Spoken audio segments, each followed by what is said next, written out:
Jennifer Mignot est l'épouse d'un ancien combattant qui souffre de stress post-traumatique.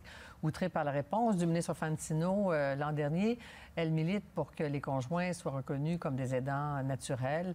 La détresse psychologique de son mari est telle qu'elle ne peut le laisser seul à la maison. En Afghanistan, 158 soldats canadiens sont morts en mission. Une enquête du Globe and Mail révèle un chiffre tout aussi inquiétant. Au moins 54 soldats et anciens combattants se sont enlevés la vie après leur retour de la guerre.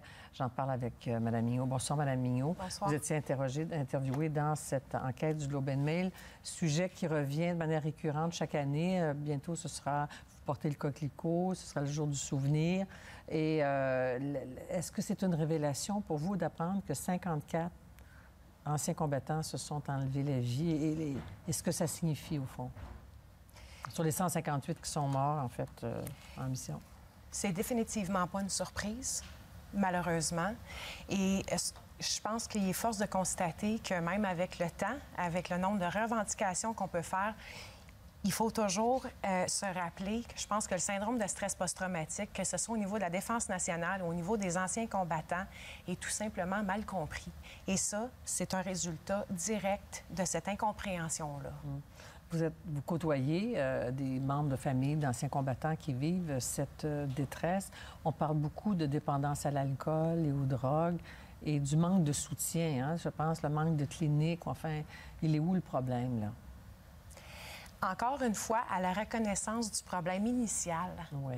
La consommation d'alcool, de drogue. On va parler aussi de comportements extrêmes, mais qui sont associés à une souffrance qui est là. Donc, excusez-moi, j'ai perdu. Et vous savez que moi aussi, je suis impactée. Je suis le dommage collatéral, puis il m'arrive de perdre le fil. Mais ce qu'il faut retenir, c'est justement ça. Ces chiffres-là sont représentatifs, malheureusement, d'une souffrance, d'un prix qui est là et d'une incompréhension. Je reviens constamment Vous là-dessus. souffrez, vous, personnellement, et vous Absolument. revendiquez la reconnaissance comme aidant naturel auprès Oui. des anciens combattants. Absolument. Qu'est-ce que ça impliquerait pour vous, cette reconnaissance? Qu'est-ce que ça veut dire pour vous? Définitivement, un support qui est adéquat, une éducation. Je reviens toujours au syndrome de stress en disant, quand mon mari a des épisodes de paranoïa, pour moi, je dois être équipée afin de reconnaître les symptômes et d'être capable de les adresser correctement. Parce que sinon, je continue à voir la souffrance de mon mari par mes yeux.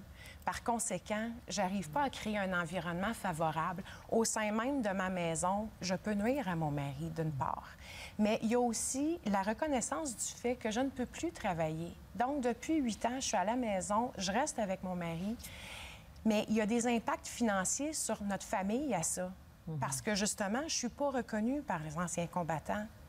Donc, ça nous tient dans une situation financière qui est extrêmement précaire. Vous avez quoi, un revenu? Là, vous avez tout perdu. À une époque, on donnait des rétributions mensuelles, des dédommagements mensuels. Vous m'avez expliqué que vous avez eu droit à un montant global et vous avez tout perdu après avoir investi dans un commerce. Entre la nouvelle et l'ancienne et la nouvelle charte, il y a une disconnect totale entre les services qui étaient offerts précédemment et maintenant les avantages en lien avec cette nouvelle charte-là. Il y en a moins. Il y en a moins. Oui. Il y en a moins. Et à long terme, je veux dire, son pas aussi... Les services psychologiques, qu'est-ce que votre mari peut recevoir comme soutien maintenant ou pas? Ce qu'il peut recevoir, c'est l'aide, le support psychologique, oui, est là.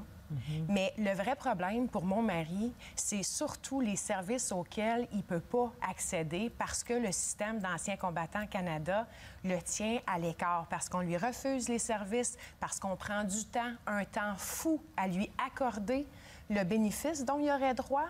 Et ça, ce système-là, actuellement, il est plus nuisible à mon mari que son PTSD. Que son propre syndrome post-traumatique. Vous êtes en Oui. contact avec des familles qui ont subi l'épreuve d'un suicide? Oui.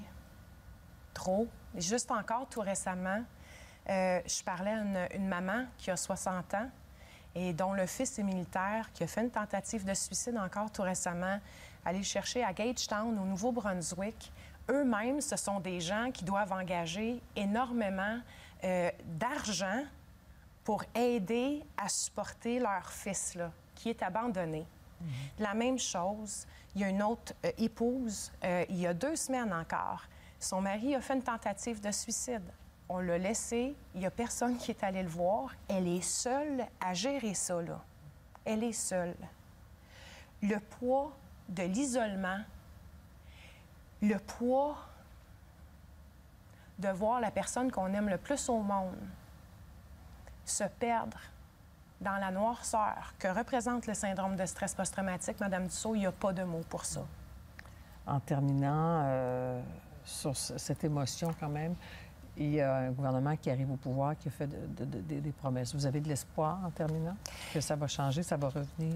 Rapidement, au niveau des aidants naturels, alors moi, j'ai espoir. On nous a promis 100 millions de dollars et je suis déterminée à ce que cette part du gâteau-là, qui nous a été promis, nourrisse le maximum de personnes au Canada. Parce que maintenant, il va être important de ramener les voix et d'amener aussi celles qui, comme moi, sont prêtes à aller au front et à se faire entendre. À courir après un ministre dans un corridor au Parlement, ça a coûté cher à M. Fantino, cette course-là. Mais ça coûte encore plus cher en termes de vie humaine, par contre. Bien, c'est pour ça qu'on voulait vous entendre aujourd'hui sur cette enquête du Globe and Mail qui révèle 54 suicides d'anciens combattants en Afghanistan. Merci, Mme Mignot. Merci, Mme Dussault.